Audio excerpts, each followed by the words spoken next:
কৰি আছোঁ এইটো দলৰ ভিতৰৰ বিষয় এটা এইটো বিধায়ক ডাঙৰীয়াও চাই আছে ময়ো চাবলৈ সময় নাপাওঁ মই চাম এই কথাটো আৰু মই ভাবোঁ এইবিলাক কথা পাতিলে এই প্ৰব্লেমবিলাক চল্ভ হ'ব এনেওতো অনাস্থা এটা মানে প্ৰক্ৰিয়াৰ ভিতৰত থাকে গতিকে কেতিয়াবা অনাস্থা আহে আমি চাই ল'ম এই যিবিলাক কাগজ যদি দিছে এইটো বিধায়ক ডাঙৰেও এক্সামিন কৰি আছে মই এক্সামিন কৰিছোঁ যদি সঁচা হয় দেখা যাব আৰু যিটো কাগজত লিখিছে আমি ষ্টাডি কৰিবলৈ মই সময়ো নাই পোৱা আমি এইটো চাই লওঁ দুৰ্নীতি হৈছেনে নাই কাগজত লিখি দিলেও নহ'ব আৰু নাই বুলি ক'লেও নহ'ব লেট আছ ষ্টাডি এই কথাটো আমি চাই লওঁ আমি তাৰ পিছত বিবেচনা কৰিম কাৰণ স্তব্ধটো হ'ব নালাগে কাৰণ কেলে স্তব্ধ অনাস্থা আনিলে স্তব্ধ হোৱাৰ কথাটো নাহে আৰু অনাস্থা এতিয়ালৈকে স্বীকৃত হোৱা নাই এইটো অনাস্থাটো ফাইলে কৰিছে অনাস্থা আমি আৰু তাৰ ব্যৱস্থা আছে আমি টাউনখন ঠিক কৰিবৰ কাৰণেও চিন্তা কৰিছোঁ ইতিমধ্যে মই লামডিঙৰ বিধায়ক শিৱ মিশ্ৰ ডাঙৰীয়াৰ লগতো কথা পাতিছোঁ আৰু অহাকালি আমাৰ দিছা মিটিং আছে দিছা মিটিঙতো আমি এইবিলাক কথা পাতিম টাউনখন ঠিক কৰিব লাগিব কেৱল পৌৰসভাৰ ওপৰতে ডিপেণ্ড কৰি থাকিলে বিধায়কে নিজৰ কাৰণ এই সমষ্টিটো লংকাখন মানে যিটো ডিলিমিটেশ্যন পিছতহে লামডিঙত সোমাইছে গতিকে আপোনাৰ দুইখন টাউন হোজাই টাউন আৰু লংকা টাউন আমি চিন্তা কৰিছোঁ দুইজন বিধায়কৰ লগত কথা পাতিছোঁ এটা মডেল ক্লিন এনেকুৱা টাউন হ'ব পাৰে নেকি এই কথাটো আমি ভাবিছোঁ কাৰণ জাবৰ নিষ্কাশনৰ কাৰণে ইতিমধ্যে চৰকাৰে এটা ব্যৱস্থাও কৰিছে অকল কেৱল 14 ফাইনেন্স 15 ফাইনেন্স 16 ফাইনেন্সেই নহয় এটা ইচ্ছা জাগৃত হ'ব পাৰে নেকি মানুহৰ মাজত প্লাষ্টিক ফ্ৰী হ'ব পাৰে নেকি এনেকুৱা কথাবিলাকো আমি ভৱিষ্যত দিনত চিন্তা কৰিম মোক আমাৰ লামডিঙৰ বিধায়কো কৈছে লামডিং চহৰখনো আপোনালোকে যদি চাই লামডিং চহৰখন এখন ধুনীয়া চহৰ যদিও আমাৰ ৰেভিনিউ বহুত কম কালেকশ্যন হয় হোজাইখন কম্পেৰেটিভলি হোজাই আৰু লংকা ডাঙৰ চহৰ এই দুখন চহৰক আমি বেলেঞ্চ কৰিবৰ কাৰণে চেষ্টা কৰিছোঁ আমি সকলোৰে কনফিডেঞ্চত লৈ পেলাই এইটো আগবাঢ়িম কথা সেইটো বিষয়টো মই মতামত এইকাৰণে নিদিওঁ এই তেওঁৰ টুইটাৰত মই দেখা নাপালোঁ আৰু সেইটো মাননীয় মুখ্যমন্ত্ৰী ডাঙৰীয়াৰ বাতৰি কাকতত ওলাইছে মই এই সম্পৰ্কে অৱগত নহয় আৰু মই তেখেতৰ লগত কথা পতা নাই কেতিয়াবা মত বিৰোধ হ'ব পাৰে মই আজি এতিয়া মই খালি ছ'চিয়েল মিডিয়াত দেখিছোঁ এইটো মই ভাবোঁ যে এইটো পিছত উপযুক্ত কথাবিলাক নামত চৰ্চিত হ'ব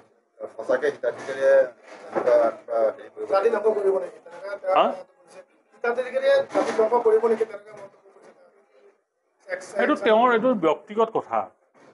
আজিৰ তাৰিখত মই এটা কথা আপোনালোকক কওঁ যে মই অলপ আগতে ক'লোঁ যে গৰীব কল্যাণৰ কথা যে প্ৰধানমন্ত্ৰী ডাঙৰীয়াই চিন্তা কৰিছে 82.5% মানুহ যেতিয়া বিল' পভাৰ্টি লেভেলত প্ৰায় এই মানুহখিনিক ওপৰলৈ তুলিবৰ কাৰণে কি ব্যৱস্থা হ'ব আপুনি ক'ৰবাত নাই ক'ৰবাত তেওঁলোকক আৰ্থিকভাৱে সহায় কৰিব লাগিব তাৰ নাম যিয়ে নিদিয়ে হিতাধিকাৰী কওক বা কিবা দিয়ক ক'ৰবাতো সহায় কৰিব লাগিব নহ'লে এই মানুহখিনি তেনেকৈ থাকে আমাৰ যিটো অনুদান দিয়াৰ কথা কৈছোঁ আমি কিবা কৈছোঁ বিভিন্ন সময়ত আমি এইবিলাক কথা কৈ থাকোঁ এইবিলাকে আপোনালোকে যদি সঁচা সঁচিকৈ চায় অৰ্থনৈতিকভাৱে উত্থান কৰিবৰ কাৰণে বেলেগ একো উপায় মোৰো আজিলৈকে দেখা নাই হাতে কামে কৰিব লাগে তাৰ কাৰণে মুখ্যমন্ত্ৰী উদ্যমিতা আঁচনি আহিছে চিফ মিনিষ্টাৰ CM ত্ৰিপুলে বুলি কয় আত্মনিৰ্ভৰ আঁচনিটো আহিছে তাৰ লগে লগে চেল্ফ হেল্প গ্ৰুপৰ যিখিনি ব্যৱস্থা RF ফাণ্ড দিয়াৰ পৰা NLMৰ যোগেদি সেইখিনিও আহিছে সমান্তৰালভাৱে সকলোখিনি কাম চলিছে তাৰমানে এটা অকল হিতাধিকাৰী সৃষ্টিৰ কথাটোৱে নহয় তাৰ লগে লগে বহুখিনি ব্যৱস্থা কেন্দ্ৰ চৰকাৰ ৰাজ্য চৰকাৰো গ্ৰহণ কৰিছে আজি আমি গাঁও অঞ্চলত যদি যাওঁ চেল্ফ হেল্প গ্ৰুপবিলাকে যি ধৰণে কাম কৰিছে তাৰ ইকনমি এটা বৰ ডাঙৰ তেওঁলোকে অৰ্থনৈতিক ক্ষেত্ৰত কণ্ট্ৰিবিউট কৰিছে ডেকা ল'ৰাবিলাকক প্ৰতিটো সমষ্টিত প্ৰায় 750জনমানকৈ ডেকা ল'ৰাক মুখ্যমন্ত্ৰী আত্মনিৰ্ভৰ আঁচনি যোগেদি তেখেতক উদ্যোগী কৰিবৰ কাৰণে চেষ্টা কৰিছে তাৰ ইণ্টাৰভিউ হৈছে আমাৰ লামডিঙৰ বিধায়ক ডাঙৰেও ইয়াতে আছে তেখেতেও ক'ব হোজাইৰ বিধায়ক এই সমষ্টিবিলাকতো যদি এটা সমষ্টিত 750গৰাকী ডেকা ল'ৰাই কোনো কাগজ পত্ৰ নিদিয়াকৈ কেৱল চাৰ্টিফিকেটৰ ভিত্তিত যদি তেওঁ 2 লাখ টকা পায় সেই 2 লাখ টকাৰে পিছত PM কিষাণ আমাৰ মুদ্ৰা লোনৰ পৰা আৰম্ভ কৰি লিংক হৈ যায় তেওঁ ভাল ইণ্ডাষ্ট্ৰিষ্ট হ'ব পাৰে যদি ইচ্ছা কৰে গতিকে সমান্তৰালভাৱে সকলো কামেই চলিছে গতিকে এই কথাটোৱে অকল নহয় মই মোৰ ধাৰণা প্ৰধানমন্ত্ৰী নৰেন্দ্ৰ মোদী ডাঙৰীয়াৰ প্ৰধানমন্ত্ৰী কাৰ্যকালৰ 11 বছৰ সম্পূৰ্ণ হৈছে আপোনালোকে জানে আমি সমগ্ৰ দেশজুৰি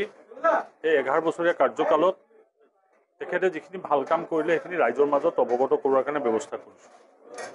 ইয়াৰ কাৰণে বৰ বেছি বিশেষ আয়োজন হোৱা নাই 11 বছৰ কাৰ্যকালত গৰীব কল্যাণ সুশাসন আটাইবিলাক বিষয় আমি অন্তৰ্ভুক্ত কৰিছোঁ। দেশৰ সুৰক্ষা, আপোনালোকে জানে যে সুশাসনৰ গোটেই ব্যৱস্থা গুড গভৰ্নেন্সত প্ৰধানমন্ত্ৰী নৰেন্দ্ৰ মোদী ডাঙৰীয়াতকৈ কোনো আগবাঢ়িব পৰা নাই। নৰেন্দ্ৰ মোদী ডাঙৰীয়াৰ কাৰ্যকালত সুশাসন আমি অনুভূতিটো অনুভৱ কৰাৰ লগতে আমি বাস্তৱতো দেখিবলৈ পাইছোঁ। তেখেতৰ সুশাসনৰ সময়ত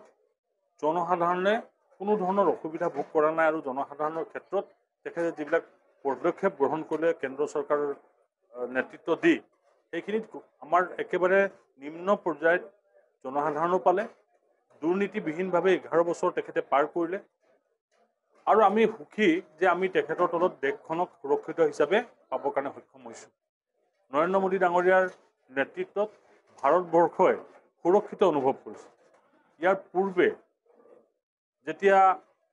বিভিন্ন বিশেষকৈ কংগ্ৰেছৰ কাৰ্যকালত ভাৰতবৰ্ষই বহু সময়ত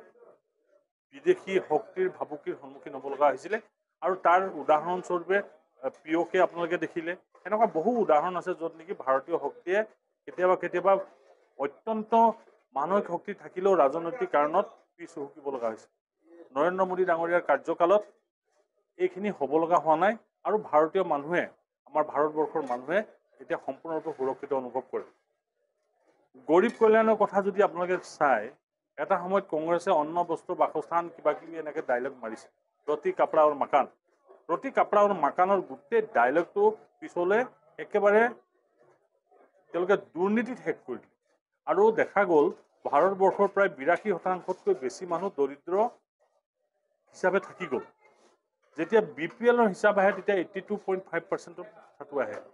নৰেন্দ্ৰ মোদী ডাঙৰীয়াৰ কাৰ্যকালত যি গৰীব কল্যাণৰ আমি ব্যৱস্থা চিন্তা কৰিলোঁ, সেই প্ৰধানমন্ত্ৰী ডাঙৰীয়াৰ নিৰ্দেশত আজি যেতিয়া গৰীব আমি যিবিলাক দৰিদ্ৰ জনসাধাৰণৰ কাৰণে যিবিলাক স্কিম লৈছিলোঁ, সেই স্কিমে 25 কোটি মানুহক BPL পৰা APL কৰিবৰ কাৰণে সক্ষম হ'ল। যাৰ কাৰণে আমি প্ৰধানমন্ত্ৰী নৰেন্দ্ৰ মোদী ডাঙৰীয়াকো ধন্যবাদ জনাইছোঁ আৰু তেখেতৰ দৃঢ়তা, তেখেতৰ এটা নিষ্পাপ শাসকৰ যিটো ভূমিকা, এই ভূমিকাই আমাক যথেষ্ট উৎসাহিত কৰিছে। ভাৰতবৰ্ষৰ দৰে এখন বিশাল ৰাষ্ট্ৰ কংগ্ৰেছে সকলোৰে ওচৰত উপলঙাৰ পাত্ৰ হিচাপে যেতিয়া উপস্থাপন কৰিছিল, প্ৰধানমন্ত্ৰী নৰেন্দ্ৰ মোদী ডাঙৰীয়াই সেই সময়ত শক্তিশালী ভাৰতবৰ্ষৰ 140 কোটি মানুহৰ প্ৰতিনিধি ৰূপে সমগ্ৰ বিশ্বত পৰিভ্ৰমণ কৰিবৰ কাৰণে সক্ষম হৈছিল আৰু এতিয়াও আজিৰ তাৰিখতো তেওঁ 6খন ৰাষ্ট্ৰ ভ্ৰমণ কৰিবৰ কাৰণে ইতিমধ্যে ভাৰতবৰ্ষৰ ওলাই গৈছে। এই প্ৰধানমন্ত্ৰীজনাৰ এই সময়ছোৱাত আমি এটা গল্ডেন সময় বুলি ভাবিছোঁ, সোণালী যুগ। আৰু তেখেতে এটা কথা কৈছে, আপোনালোকে শুনিছে, জনসাধাৰণো জানে, এই সময়টো ভাৰতবৰ্ষৰ এটা অমৃতকাল বুলি কৈছে। 2047 চনত ভাৰতবৰ্ষক বিশ্বগুৰুৰ আসনলৈ লৈ যাবৰ কাৰণে তেখেতে যিখিনি কাম কৰিব লাগে সেইখিনি আঁচনি তৈয়াৰ কৰিছে আৰু ভাৰতবৰ্ষক বিশ্বৰ সৰ্বশ্ৰেষ্ঠ ৰাষ্ট্ৰসমূহৰ ভিতৰত অন্যতম কৰিবৰ কাৰণে চেষ্টা কৰিছে। $5 ট্ৰিলিয়ন এটা ইকনমিলৈ ৰূপান্তৰ কৰিবৰ কাৰণে চেষ্টা কৰিছে, য'ত আমি বহু পৰিমাণে সক্ষম হৈছোঁ। এই কথাবিলাক জনসাধাৰণৰ ওচৰলৈ আমি লৈ গৈছোঁ আৰু জনসাধাৰণে এই কথাটো অনুভৱো কৰে। সৰুকৈ যদি চাই, বহুত ডাঙৰ কথা নক'লেও আমি যদি চাওঁ, কোনোবা পঞ্চায়তত গৈ পেলাই যেতিয়া পেভাৰ ব্লকৰ ৰাস্তাটো চোৱা যায়, জল জীৱন মিছন আঁচনি আৰম্ভ পৰা শেষলৈকে যিটো চিন্তা, সেই চিন্তাটো বেলেগে কেতিয়াও কৰিব নোৱাৰিলেহেঁতেন। ইয়াৰ আগতে পঞ্চায়তবিলাকৰ যিটো দুৰ্নীতি আছিলে, পঞ্চায়তবিলাকৰ যিটো ব্যৱস্থা আছিলে, তাতকৈ সুকীয়া ব্যৱস্থা এটা দেখা গ'ল। আৰু যদি চাই আপুনি এই কাজিৰঙা লোকসভাতে এটা বায়' ইথানেল প্ৰজেক্ট আৰম্ভ কৰিবলৈ তেখেতৰ নিৰ্দেশত আৰম্ভ হ'ল। নুমলীগড় ৰিফাইনেৰীত এতিয়া বাঁহ ভিত্তিক ইথানল প্ৰজেক্ট এটা আৰম্ভ হৈছে আৰু তেখেতে 8 ছেপ্টেম্বৰত তাক উদ্বোধন কৰিব। 20% আমি যদি খাৰুৱা তেলৰ লগত বায়'ফুৱেল ব্লেণ্ড কৰিব পাৰোঁ, ভাৰতৰ অৰ্থনীতিৰ কাৰণে বহুতখিনি সকাহ হ'ব। Made in India, make in India, vocal for local ইত্যাদি বিভিন্ন কথাবিলাক কৈ আমাৰ ভাৰতীয় মানুহক উদ্বুদ্ধ কৰাৰ পিছত নতুন জেনেৰেশ্যনটোক এটা পথ প্ৰদৰ্শন কৰিবৰ কাৰণে প্ৰধানমন্ত্ৰী নৰেন্দ্ৰ মোদী ডাঙৰীয়াই সক্ষম হৈছে। যাৰ কাৰণে আপোনালোকে অপাৰেশ্যন সিন্দুৰ নিজেও দেখিছে আৰু তাৰ লগে লগে ভৱিষ্যত দিনত ভাৰতবৰ্ষক সুৰক্ষিত কৰিবৰ কাৰণে যিখিনি ব্যৱস্থা কৰিব লাগে সকলোখিনি সুৰক্ষিত কৰিছে। গৰীব কল্যাণৰ পৰা লৈ ৰাষ্ট্ৰৰ সুৰক্ষালৈকে নৰেন্দ্ৰ মোদী ডাঙৰীয়াৰ যি ভূমিকা, সেই ভূমিকা অনন্য। ইয়াক আজিলৈকে পৃথিৱীৰ অন্যান্য যিবিলাক ৰাষ্ট্ৰ আছে, সেই ৰাষ্ট্ৰপ্ৰধানসকলেও এই কথাটো মানি ল'বৰ কাৰণে সক্ষম হৈছে। সেইকাৰণে আমি আজি সকলোৱে তেখেতক শুভেচ্ছাও জনাইছোঁ আৰু ভৱিষ্যত দিনত তেখেতে ভাৰতবৰ্ষখনক অধিক শক্তিশালী ৰূপে বিশ্বত প্ৰতিষ্ঠা কৰিব পাৰিব এই কথাটো আমি ভাবোঁ।